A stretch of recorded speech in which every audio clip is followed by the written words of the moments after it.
छमकी गे अलछी चोली पर साइटी के चमकी गे चोली पर साइटी के चमकी गे छोड़ी छम छम करे छी तू छमकी गे अलछी चोली पर साइटी के चमकी गे के तोरा जवानी के रसवा सब निचोड़ ले बोगे कहले को चनार छियै तोहर देबरे रात भोर माजा मर को छोड़ देबरे रात भोर चुमा लाका छोड़ देबरे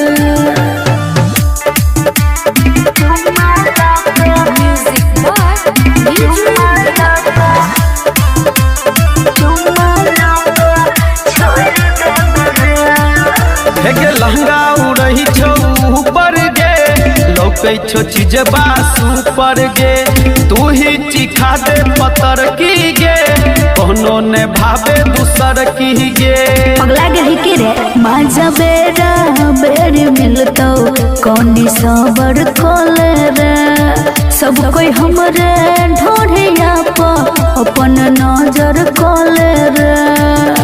गे इतना से मन नहीं भरतो मजा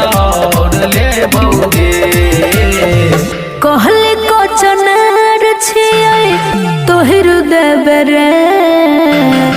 रात भोर माजा मर को छोड़ देबरे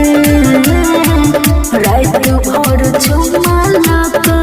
छोड़ देबरे चुमा लाका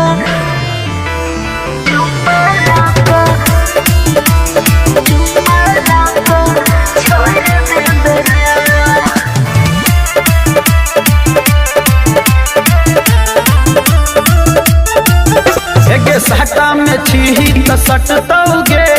आपस में सब कोई बटतोगे न बलिर फान के चुम्मा दही ओना ने पीछा हटतोगे कोई ओढ़ने हमर खींचे कोई चीटी काटे छै ई त चश्मा बाला बुढ़ावा खाली लहंग में ताकै छै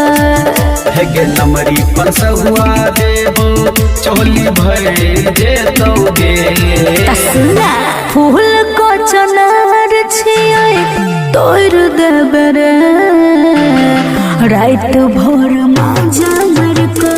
छोड़ देबरे रात भोर चुमा लाका छोड़ देबरे